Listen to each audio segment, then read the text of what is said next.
Better than me. They came out looking good. If I had that look, I would have been president 20 years ago. I wouldn't have had to wait so long. You know, you look great, fellas. But many of them, I didn't even realize it at the time, but I visited many hospitals. They did an incredible job. The doctors are absolutely unbelievable, the job they do. So we were having a little meeting, and at the same time, we're signing some very important legislation, what will become legislation, and right now it's an executive order, and having to do mostly with education. And we have our Secretary of Education, Linda McMahon, who's been so incredible over the last few weeks. I've been watching her on television. I'd like to tell her she could do better, but she can't. She can't do any better. So I want to thank you, Linda. Fantastic. And we also have Commerce, and we have Labor with us today, and you have been, thank you very much. And thank you, Mr. Howard, thank you very much. And we'll take some questions after we're finished. Maybe I'll ask Will to step forward, and you can go through some of these. Yes, also, sir. Lindsay, you work with Will, two very talented lawyers, as you all know by now. Thank you, Mr. President. And we'll go through them. And Linda, why don't you come over here? In fact, why don't the three of you come over here? We also have a special guest with us today, sir. Oh, that's right. Annette Albright. Where is Annette? Annette Albright. Charlotte Mecklenburg, school teacher. Very special one. Thank you very much. Thank you. It's a great honor to have you. Get all sorts of awards for talent. That's good. Thank you very much for being with us. Appreciate it. Thank you. Okay, please. Sir, the first executive order we have prepared for your attention, there are currently laws on the books requiring certain disclosures of universities when they accept large foreign gifts. We believe that certain universities, including, for example, Harvard, have routinely violated this law, and this law has not been effectively enforced. So this executive order charges your departments and agencies with enforcing the laws on the books with respect to foreign gifts to American universities. Okay, thank you. Thank you very much. We'll put it right here. Next for you, sir, university accreditation is currently a process controlled by a number of third-party organizations. That's by statute, by law. Many of those third-party accreditors have relied on sort of woke ideology to accredit universities instead of accrediting based on merit and performance.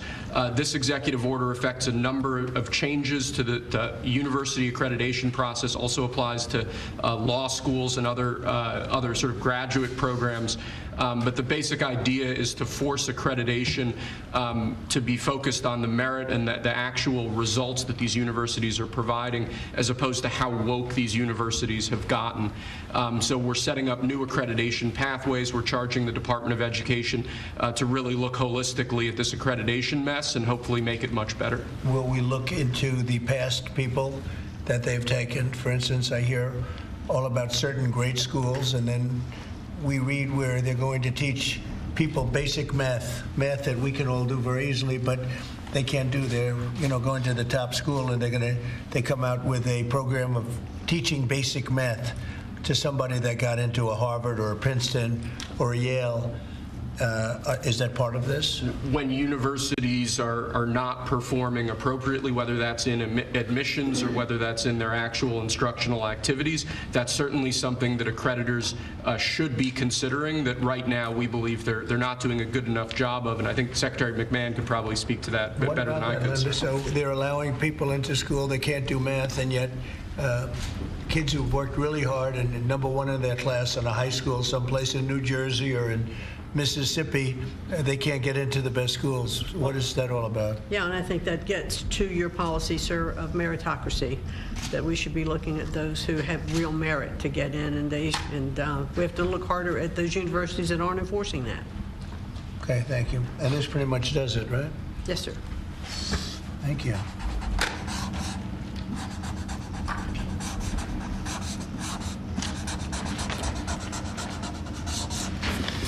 Okay.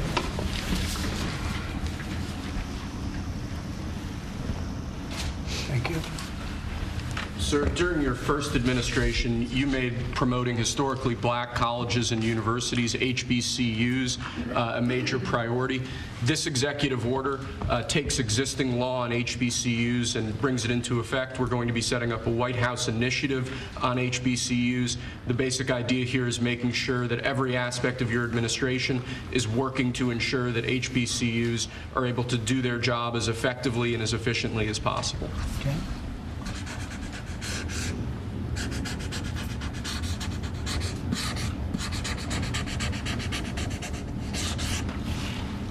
Okay.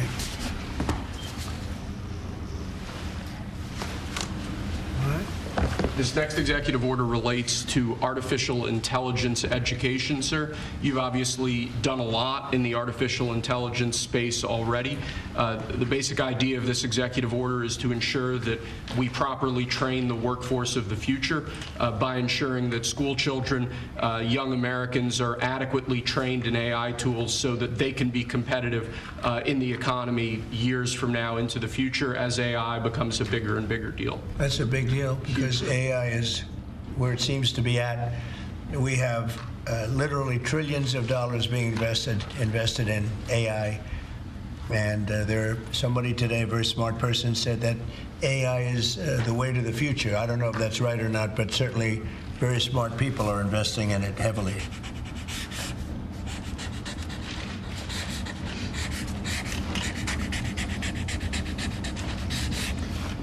Good.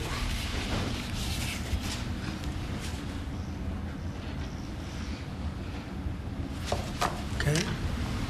Next, sir, we have an executive order on workforce development. This executive order is going to charge numerous departments and agencies within the government to reshape the way that we do workforce development. One example from the executive order, for instance, we're looking to get the total number of apprenticeships, new apprenticeships, up to 1 million in the country to ensure that in critical jobs areas, in areas where we currently don't have enough trained workers, that we're recreating that pipeline to ensure that, particularly as we onshore industrial jobs and new industries, that those industries have the workforce they need to be competitive globally. Right. Very important. And this is the EO that we're all here working together.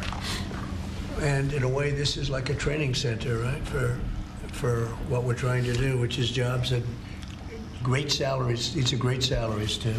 Right, it's exactly, so all those factories that you're bringing in because of your trade policy, we're going to train people in trade craft, bring back trade craft to America so that people can work in these factories with great paying jobs, and we're going to train them, and we're going to remake the American dream for all these people. We're working together. That's right. Right, Lori? Absolutely. This plays right into America at Work Tour, which I have kicked off. We will work with our state partners and work with our businesses to see exactly who they need in that workforce, and we will skill and upskill these apprentices so they can get right to work and get in the field and build back this economy for exactly living the American dream. Good, Laura. Yeah. Thank you, sir. Thank you, Mr. President. Next, sir, we have an executive order on school discipline policies. Under, I believe it was the Biden administration, first Obama and then Biden, the Department of Justice issued guidance that made it almost impossible for schools to enforce adequate disciplinary policies. This created issues in the classroom for teachers and students alike. Basically, they focused on CRT and sort of diversity ideology instead of actually just enforcing the rules in classrooms to ensure a safe learning environment. This executive order revokes that prior guidance and puts us back in a place where hopefully the Department of Education can focus on education and teachers can focus on teaching in a safe environment. And this was important for you, Linda, as I understand it. Huh? Yeah, absolutely, because it gives teachers the authority now to have discipline in their classroom and discipline the person who is being disruptive. Great. We took that away.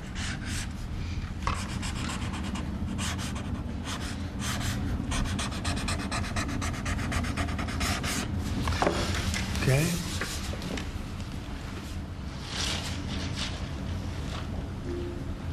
Nice. Cool. Here, Linda, you should hold that.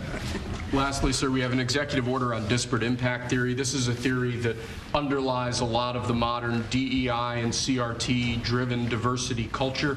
The basic idea here is instructing your departments and agencies to no longer rely on disparate impact theory as they're regulating, as they're issuing guidance, as they're making rules. We want to focus on results. We want to focus on actual fairness. We want to focus on merit, not things like disparate impact theory and the whole sort of diversity, equity, and inclusion cult. It's getting out of that, huh? Yes, sir. After being in that jungle for a long time.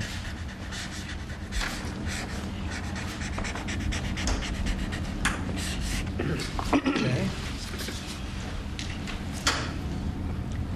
Thank you. Very good job. Thank you, sir. Very much. Appreciate it. Very much. Would you like to introduce again Annette, and perhaps Annette wants to say something having to do with that? To Annette ask is her. right here. Yes, Annette. Yes, please come over. Would you like to have some comments to make? I know you're a former Charlotte Mecklenburg school teacher. I'm a North Carolina girl, so Yes, it's nice New Bern. to see you. Yes, from Yes. New Bern. Yes. Thank you so much for having me. Thank you so much. I'm so honored to be here. This has been an 8-year journey for me to raise awareness to the violence that's in public schools and the critical need to address violence in public schools. Again, been doing it 8 years because most administrations like to keep the violence hidden.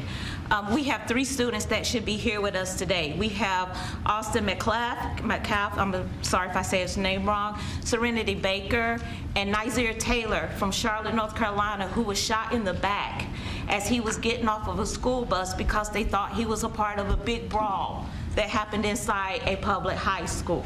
So this is very important and critical legislation that we have to keep our educators safe, we have to keep our students safe, and public schools have to be safe environments. So I think, like I said, I've done this journey alone, I've been on it, but I have a whole team behind me now. I spoke at the RNC, and I told millions that Donald Trump and his administration was going to make schools great again, and I feel that we're on the right path, and I'm just honored to be here. Thank you very much.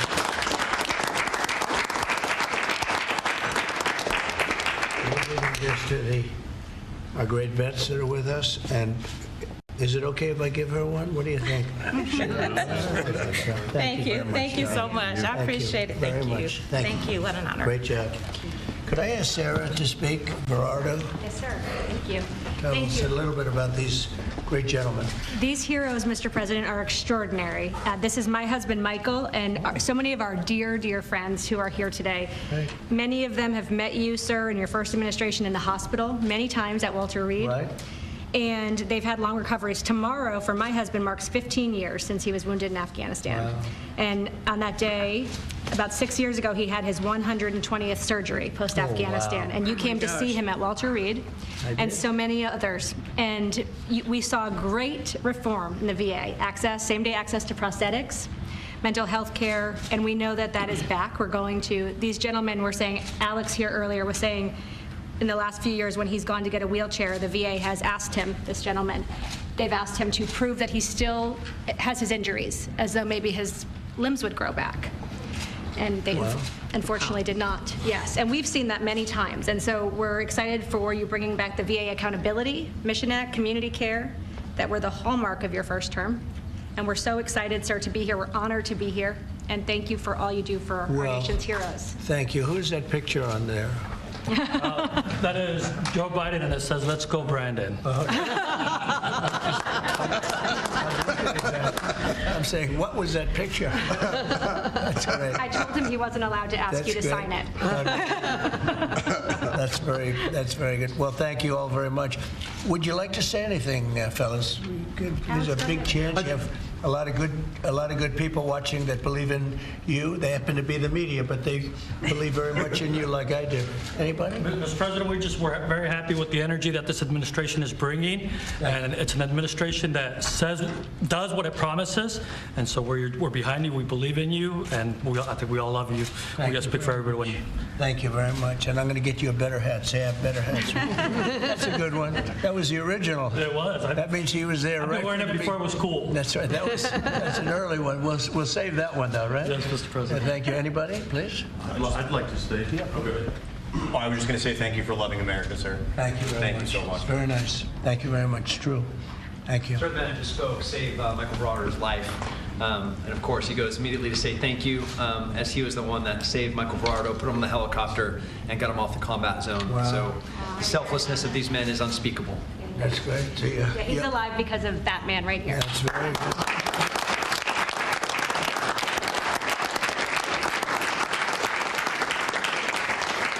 And these are amazing people, great heroes, so that's really great. Anybody else? Yes. I'd like to say it was an honor to serve. You are worth it. This country's worth it, and it's because of what Christ paid for. Thank you. And we have a spirit that people haven't seen in many years, at least 5. That they haven't seen. I think even then, because we've been through so much for the last 4 years together, it was so bad. It was so bad what they've done to the borders, what they've done all over the place, and it's really an honor to be with you, all of you. Incredible. And I'm going to give you these coins that are, I think you're going to really like them. I think they're the best. These are the best coins. And you have your choice. This is gunmetal. I don't know, soldiers like the black, but I think you like this one. It's okay. A lot of soldiers like the black. Here you go. What do you like? I'll go to black, Mr. President. Yeah. See, I told you. I have that. These are choices. I'll take a black one, sir. Okay, look at this. Oh, that rarely happens. You're different, huh? Take a black one, sir. Oh, there you go. That's great. They call the military. No, but it's that I always say the soldiers, they do like it. It's gunmetal. What do we like here? That's what I heard, that it was gunmetal. Trump gold is. I'm giving him 2. We have 3 girls. They're One going for to this fight. one right here. We'll get another one too. Okay. This is actually fun. I'll take the gold, Mr. President. Okay, I thought you were going to take that gold one. Okay, Gold one, sir. okay, you got it. I had an opportunity to sail across the Gulf of America 2 days after you named it right. Oh, wow, isn't that great? It's been an honor. And now people say it routinely. Yep. They don't even think about the other, they say it routinely. That's been a great honor for me. Okay, Take a gold one, sir. okay.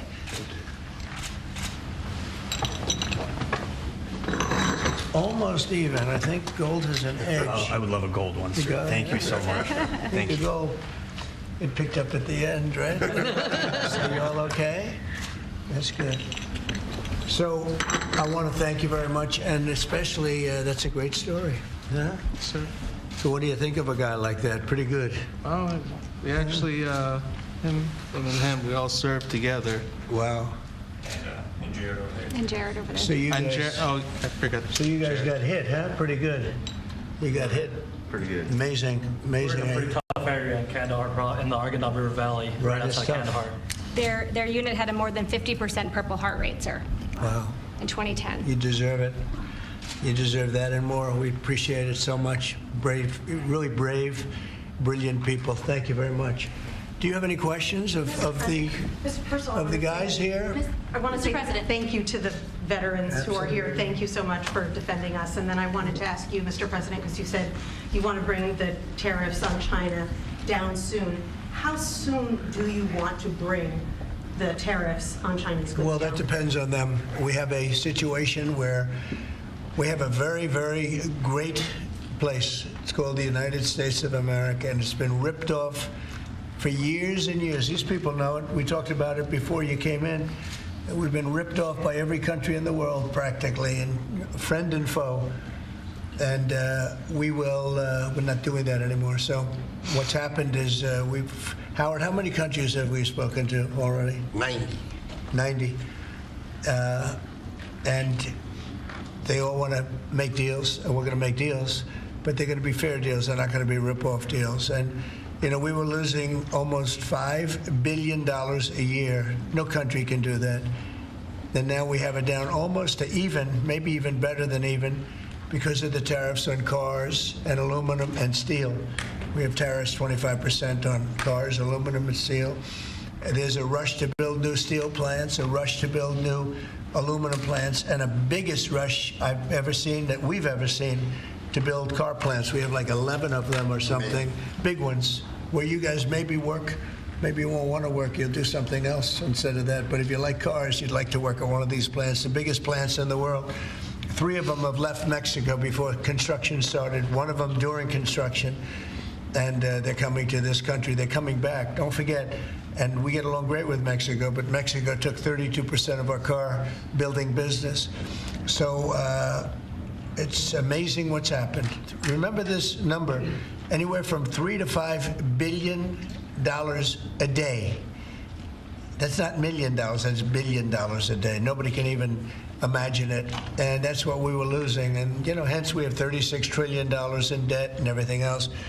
And in the end, I think what's going to happen is we're going to have great deals. And by the way, if we don't have a deal with a company or a country, we're going to set the tariff. We just set the tariff. It's something that we think that will happen, I'd say, over the next couple of weeks. Wouldn't you say? I think so. Over the next 2-3 weeks, we'll be setting the number. For and China. We're going to pick, could be for China too, could be for China. We're dealing with almost all of them. Too many to fully deal with, but we're going to be fair to them. But we're dealing with a lot of countries right now, and could be with China, but maybe we'll make a special, you know, a deal, and we'll see what it will be. Right now, it's 145%. That's very high. It got there because of the fentanyl.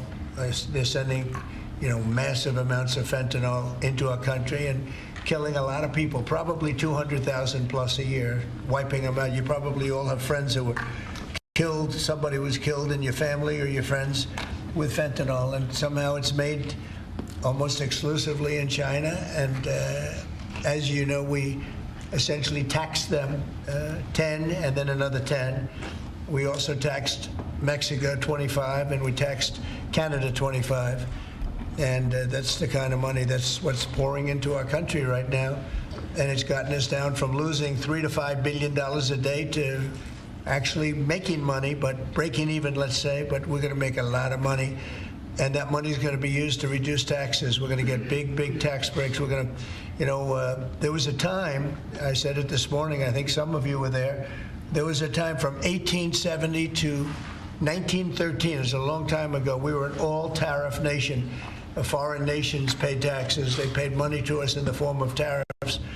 And that was when we were the wealthiest. We were the wealthiest proportionately that we ever were. And they formed committees in 1887 in particular, but they formed committees to determine what we should do with all the money. We had so much money, you guys would have loved it. We had so much money, they didn't know what to do with it. We gave it away to different causes, and you haven't seen that too much anymore, although we give plenty away, but now we shouldn't be giving it away. We have to take care of ourselves first, right? Absolutely. But we were very wealthy, and proportionately the wealthiest we ever were. We built the Panama Canal. Jimmy Carter gave that away for $1, by the way. One of the most profitable things ever built, the Panama Canal. We gave it away for $1 to Panama. Why? I don't know. Nobody knows, but that's what we had. We had people like that sitting behind this desk. And that shouldn't have happened. Panama Canal, it was the most expensive thing ever built by our country in history. I'm talking relative dollars. We've never built anything so expensive. I think it was the equivalent of $1.7 billion. And we've never built anything like that. We built a lot of things, but never so expensive. Then we started building other things. We had a lot of money to do it, all based on foreign countries coming in and paying us tariffs. And we're doing that again, and I think we're going to make so much that we're going to be able to reduce taxes in this country by a lot. And we're also going to treat those countries very fairly. But if we don't make a deal, which is possible, we're going to just set the price. Because you remember, they have to come in, they want to come in here, and they want to do business with the United States. So we want to set a fair price, and we'll do that. We're going to be very fair, but we'll set a fair price, and then they can make a determination as to whether or not they want to do business with the United States. And I think most of them will, and I think we're going to treat them very fairly. Were you worried about what the 145% tariffs were doing to small businesses here in the U.S.? Is that why you're bringing it down? No. I haven't brought it down. I haven't brought it still 145. I haven't brought it down. I said it's a high tariff. It is a high tariff, but I haven't brought it down. it basically means China's not doing any business with us, essentially, because it's a very high number. So when you add that to the price of a product, a lot of those products aren't going to sell. But China's not doing any business. They were doing $1.1 trillion. Think of that, $1.1 trillion. You know what that is? And it was just very unfair to us. And we were doing very little, relatively very little with them. It was a one-sided, very one-sided. But we get along. I get along very well with President Xi, and I hope we can make a deal. Otherwise, we'll set a price, and hopefully they'll come here and they'll contribute. And if they don't, that's okay.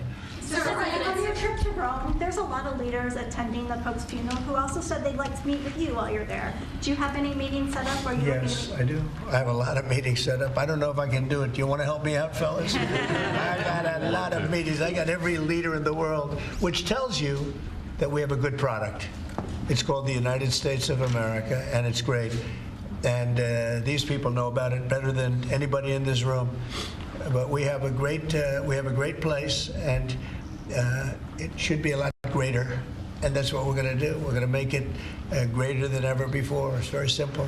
Who are you going to be meeting with, President Zelensky? Well, I have a lot of meetings set up, yeah. And are you bringing anyone with you in the U.S. delegation to the funeral, like Secretary Rubio or a former president? We have a couple of people coming. We'll announce it probably this evening or tomorrow. First Lady's going, and some people are coming with me from staff. But we'll have a number of people going. I'm sure it's going to be a beautiful ceremony. Okay? So I had one on Ukraine, but I wanted to ask you one about veterans since they are here today, and thank you for your service and sacrifice. I wanted to ask you about the cuts that have been made, including with the VA. Can you assure that veterans like these men here, those that have been suffering from mental health issues or burn pits, for example, will be taken care of? Yeah, very much so. In fact, they will tell you it's been better with me than any president in history. We had a 92% approval rating, which is unheard of, up 50 points from the previous administration in my first 4 years, and we're doing better now. And in fact, now they have something, the call-in doctor stuff, where it's really become, modernized and great. We don't have to go and travel sometimes long distances to get to a clinic or get to the VA. And I just heard this morning, I was listening to Doug Collins, who's the secretary. He was being interviewed, and the numbers are incredible. The approval ratings are the highest I've never heard numbers like this. It's better than the first 4 years. So no, there's no group of people more important than the people in this room. And I am not talking about the media. I'm talking about these people right here. There's no group, and they're going to be taken really well care of. That's very important to me. And on the war in Ukraine, are you going to be meeting with President Zelensky? He's asked to meet with you this weekend. Will you be meeting with him this weekend? know. I don't know that he's going to the funeral or not, but I just hope he gets this thing solved, because we're losing about, think of this, 5,000. I was saying 2,500, and everyone was telling me that's low. 5,000 soldiers are being killed every week, approximately. Think of that. Every week, 5,000 soldiers, but let's say from 3,000 to 5,000 are being killed. They're Russian and Ukrainian. They're not Americans, but they're Russian, but they're people. And they're humans. They're human beings. They have families. They wave goodbye to their son, and then they get a call that the son's no longer there. It's a vicious war. And if I can help solve it, we're not losing our soldiers, but we're losing soldiers, a lot of people. And if I can solve it because of a certain ability, that would be great. And if it doesn't happen, I will say that I think Russia is ready. And a lot of people said Russia wanted to go for the whole thing. And I think we have a deal with Russia. We have to get a deal with Zelensky, and I hope that Zelensky, I thought it might be easier to deal with Zelensky. So far it's been harder, but that's okay. It's all right. But I think we have a deal with both. I hope they do it, because I'm looking to save. And, we spend a lot of money, but this is about a lot of humanity. This is the worst. I get the pictures, the satellite pictures. I've never seen anything like it. Of the fields after some of these battles. It's horrible that it's going for nothing. We would have never had this problem. You would have never had that war if I were president. I guarantee you that. And for 4 years you didn't have it. Are you going to meet with Vladimir Putin? Are you going to meet with Vladimir Putin in Saudi Arabia? It's possible, but most likely not. I think we'll meet with them shortly thereafter, though. What is Mr. Wickoff going to present to the Federal Reserve Chairman Jerome Powell, during the Biden administration in the campaign, with inflation raging, he lowered interest rates 2 times. That's right. Now, with 2 consecutive months of inflation being down, all economic theory you learned in the 8th grade says it's time to cut rates when inflation is down. You're right. He's not done that. Have you had any direct conversation with him? No, I haven't. I haven't called him. I might call him. I haven't called him, but I believe he's making a mistake by not lowering interest rates. And I think as well as we're doing, we'd do much better. He's keeping rates too high. He historically has been late, except when it came to Biden. He was recommended by a certain person that I'm not particularly happy with, but he will hopefully do the right thing. The right thing is to lower interest rates, so we'll see what happens. I think we're sitting on something that's going to be very good. With all the tariff money starting to come in, our country's going to be doing really well, and hopefully we don't have inflation. Groceries are down. When I first came in, you people were there. They hit me with the first day that I was president. Somebody started screaming at me that eggs are up. I said, I just got here. And in the first week, they were going crazy. You remember that, Linda? Yes. They were going crazy. They're saying, egg prices are too. I said, I'm here for 1 week. Just leave me alone. This is a fake news radio. And I said, what can I tell you? But Brooke Rollins, our Secretary of Agriculture, and a group working with her have done an amazing job. And egg prices have gone down 87%. Energy now is down $65 a barrel. They have some energy selling gasoline for less than $2 in a couple of states. In Alabama, a couple of great states, but all over the country, it's way down from what it was 6 months ago, 3 months ago. And that has a lot to do with the war. When Biden allowed energy to skyrocket, it just skyrocketed. It was out of control. Russia made a lot more money because they make their money on energy. And I kept saying, he supposedly wants to end the war, but he lets energy go out of control. Well, I've gotten it. We are drilling like crazy right now, and we have it down to $65 a barrel. It went up to almost $100 a barrel. And at that number, Putin and Russia made a lot of money. So I think one of the reasons, I think he has a certain respect for me, but one of the big reasons is oil prices are down. I think this is a good time to get the war settled. Thank you. Thank you for that question. For those of us that live here in the district, you said when you came in, you were going to make Washington, D.C. great again. Right. One of the issues we've got right now is we understand there might be an imminent deal between the owner of the Washington football team, whatever you want to call them now, Commanders, and locally in getting the Redskins back to D.C. and RFK Stadium. That's on federal property. Right. Are you going to be involved in that negotiation? Yeah. And would one of the stipulations be they change their name back to the Redskins? Oh, I say, well, that's a little bit, nobody's asked me that one. Look, I think when the Indian population is a great part of this country, a great heritage. And we were talking about Massapequa, Long Island, the Chiefs, they call themselves the Chiefs, or the Kansas City Chiefs. They're not changing their name. A great team, great people, great owners, great coach and quarterback. I love the quarterback, like his girlfriend too, and his wife. His wife is great. She's been a big fan. His quarterback's mother is incredible. I like that team. They're called the Chiefs, and frankly, I see nothing wrong with it. They call them the Warriors, and not that team, but a lot of other teams, and all of these Indian surnames and different names. And I'm saying that I think that's a positive thing. And when you go back to Indians, they polled this. They don't know why these names are being taken off. They're trying to.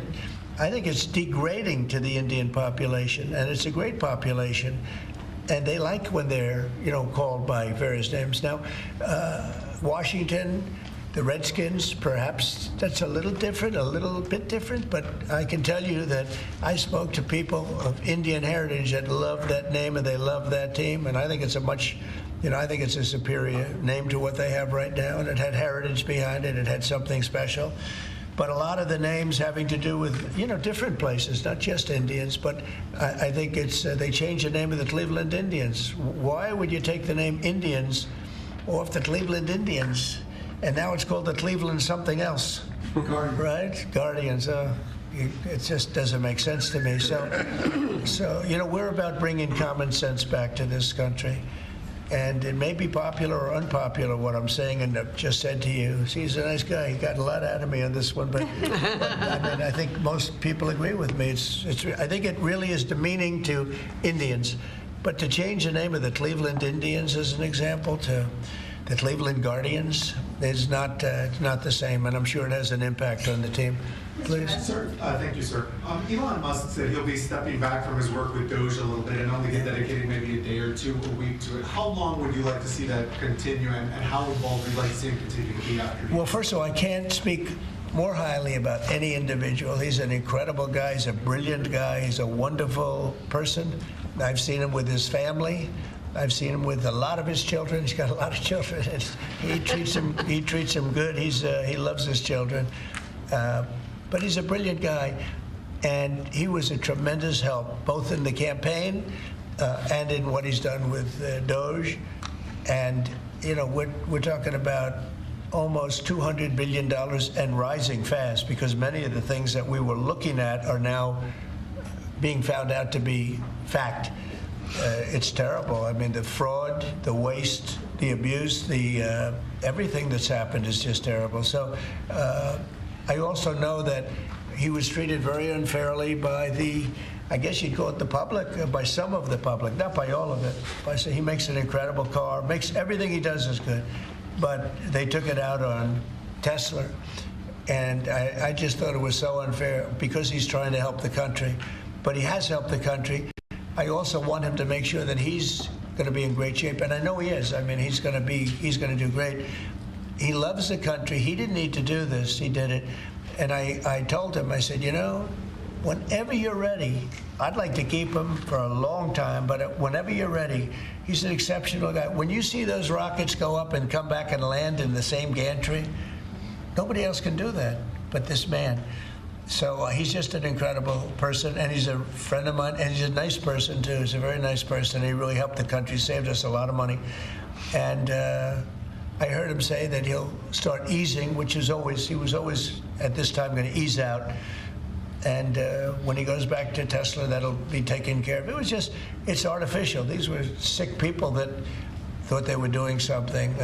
He's a great patriot, and it shouldn't be the way. That should never have happened to him.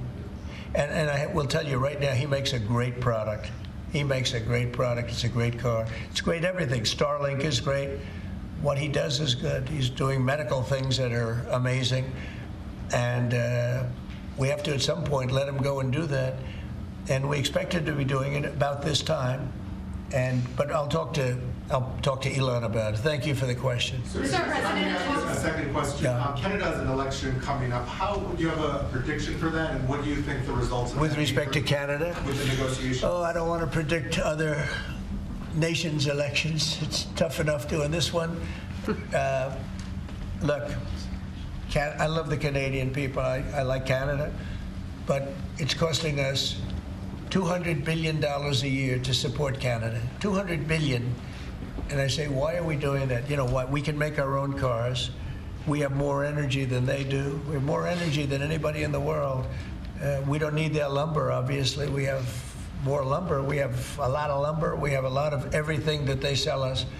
But in particular, cars, they took a large percentage of the car making, and I want to bring it back to this country. I really don't want cars from Canada. So when I put tariffs on Canada, they're paying 25%, but that could go up in terms of cars. When we put tariffs on, all we're doing is we're saying we don't want your cars in all due respect. We want really to make our own cars, which is what we're doing in record numbers now. You know, we're going to be at record levels in a very near future because of all the plants, the car plants that are being built. And I'd rather see them made in Michigan and made in South Carolina and made in different states, Tennessee. We have a lot of great car-making states, and we have some that aren't car-making yet, but they will soon be car-making states. And that's what I want to see for our country. At the same time, I want to help Canada. I have spoken to the current Prime Minister. He was very, very nice, I will say. Very nice. We had a couple of very nice conversations, very good. But I don't think it's appropriate for me to get involved in their election. Mr. President, if I may, this deal that you have with Russia, does it include recognizing Russia's sovereignty over Crimea? Well, everything is good. Look, I just want to see the war end. I don't care. If they're both happy, they both sign an agreement. I have no favorites. I don't want to have any favorites. I want an agreement. I have no favorites. I don't want to have any favorites. I want to have a deal done. I want to save the lives. Now, with that being said, we're spending hundreds of billions of dollars through Biden. Biden should have never let that war happen. We're spending hundreds of billions, maybe $350 billion we've given to Ukraine. And we could use that money right here. So I'd like to see that. But most importantly right now is when I see the pictures, the satellite pictures of the battlefield, if I can stop that because of an ability I have to do things, I want to see if I can do that. Yeah. Mr. President, thank you. On tariffs, you just mentioned that 25% could go up on cars in terms of Canada. Does that mean that you're considering changes to the auto tariffs and auto parts? No, we're not considering it now, but at some point it could go up, yeah, because, again, we don't really want Canada to make cars for us, to put it bluntly. We want to make our own cars, and we're now equipped to do that. They took a lot of our car business. Mexico, too, took a lot of our car business. We want to make the cars here. I'm running this country. I'm not running Canada. And that's why I asked Trudeau, who I call Governor Trudeau affectionately, but I asked him, why are we spending $200 billion to support Canada, to subsidize Canada? And he was unable to answer the question. I mean, why are we doing that? And I have to be honest, as a state, it works great. As a nation, considering the fact that most of the nation, 95% of Canada, what they do is they buy from us, and they sell to us. They sell to us. If we didn't buy their oil, and we don't need their oil. We have more oil than anyone, but we don't need their oil. We don't need their lumber. We don't need their cars. We don't need anything. So I said, why are we doing this? Why are we spending $200 billion? It doesn't make sense. If we needed something, that would be a different subject. So I'm working well with Canada. We're doing very well. We're working on a deal. We'll see what happens. But again, why, representing this country, why are we spending $200 billion to support and subsidize another country? Because if they didn't have us, and if we didn't spend that money, as Trudeau told me, they would cease to exist. He said that to me. They would cease to exist, which is true, certainly as a country. And then on tourism, there's been a steep drop-off in international travel to the United States. It was down 12% last month, down even more from Western Europe. Why do you think that there are fewer people suddenly who want to travel to the United States? Well, there could be a little, there's a little nationalism there, I guess, perhaps. It's not a big deal, but, with the dollar being where it is, because, China would always fight for having a low dollar. Japan would always fight for having a low dollar, meaning a low yen, or in the case of China, the yuan. They'd always want to have, I'd speak to President Xi a lot. I'd say it's unfair that your yuan is so low. I'd call up a great man, Prime Minister Abe, great man, Shinzo, who was unfortunately assassinated. And I used to tell you, he was a good friend of mine. I used to say, Shinzo, you can't let your yen go down. It makes it very hard for us to sell tractors. It makes it very hard to us to get tourism. And our dollar is a little bit on the low side, and that means that a lot of tourism is going to come in. But I could see a little bit of nationalism at work, and I can see it likewise with us not wanting to go to certain countries, but that'll work out very Do easily. you think some people are scared to come here because they hear the stories of tourists who are detained for a few days or even a week or two? No, we treat our tourists great. We're the tourism capital of the world. There's no place like this. And there may be a little bit of nationalism, but I doubt it. I actually doubt it, yeah. Mr. President, has there been any direct contact between the U.S. and China on trade at all? Yeah, of course. Yeah. And Every day. every day. And then secondly, would you support a millionaire tax? I think it would be very disruptive because a lot of the millionaires would leave the country. You know, in the old days, they left states. They go from one state to the other. Now with transportation so quick and so easy, they leave countries. You'll lose a lot of money if you do that. That would, and other countries that have done it have lost a lot of people. They lose their wealthy people. That would be bad because the wealthy people pay the tax. Okay? Sir, how did the talks today go in London? Do you think that the asks from Ukraine and I think they went well. I mean, you know, we got to get two strong people, two smart people to agree.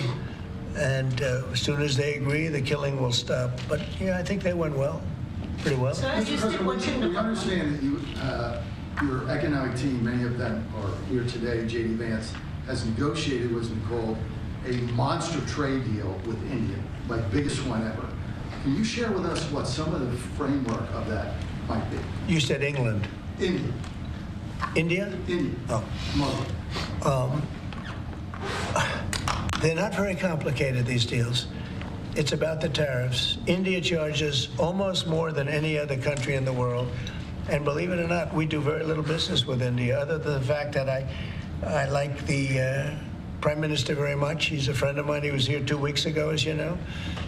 And we stood right outside, did a news conference. Unfortunately, the grass was very wet. And it was very hard for people to stand on the grass. They got their shoes all ruined. But other than that, it was a very good news conference. And he's a great guy. But we do very little business. You know why? Because their tariffs are so high. They have among the highest tariffs, higher than China. They have among the highest tariffs in the world. And I understand they're going to reduce those tariffs. But it's really sort of their problem, not ours. We do very, very little purchasing in India because and selling. We do very little selling. I mean, Harley Davidson, I said, how are you doing in India? This is about 6 years ago. They came to lunch as a great American company. They make the motorcycles. And I said, how are you doing in India, as an example? Well, we don't do any business there. Why? Because the tariffs are too high. I said, that's interesting. Well, what are you going to do? He said, well, we're going to build a plant in India. And that's what they did. I don't want that to happen. They were forced to build a plant. Well, essentially what we're doing is the same thing. Remember, there's no tariff when they build their plant here. And everybody wants to build because they don't want. And the higher the tariffs go, the more likely it is they come in and build a plant. You know, I mean, if it's 25%, that's fine. If it's 50%, you'll get more plants. 75, you get more. At 100, you get more than that. And they're all coming in at numbers that nobody's, I don't think, Howard, there's ever been numbers like we've seen. Never. $7-8 trillion worth in 2 months. Because it took me a month to get started, in all fairness. But in 2 months, we did this, and now we're coming up on 100 days, first 100 days, and I think we're going to be close to $8 trillion. There was never any president that did even a tiny percentage of that. Okay, any other questions? Sure. We're going to have a deal signed, one of the deals signed by your 100-day mark, and China is saying that you're threatening and blackmailing them into a deal. What would be your response? Well, I mean, China, look, I have great relationships in China, with President Xi in particular, but China has been charging us massive tariffs for many years. That's one of the reasons they were able to steal so many of our companies. They took our companies out of America, and they built their plants in China.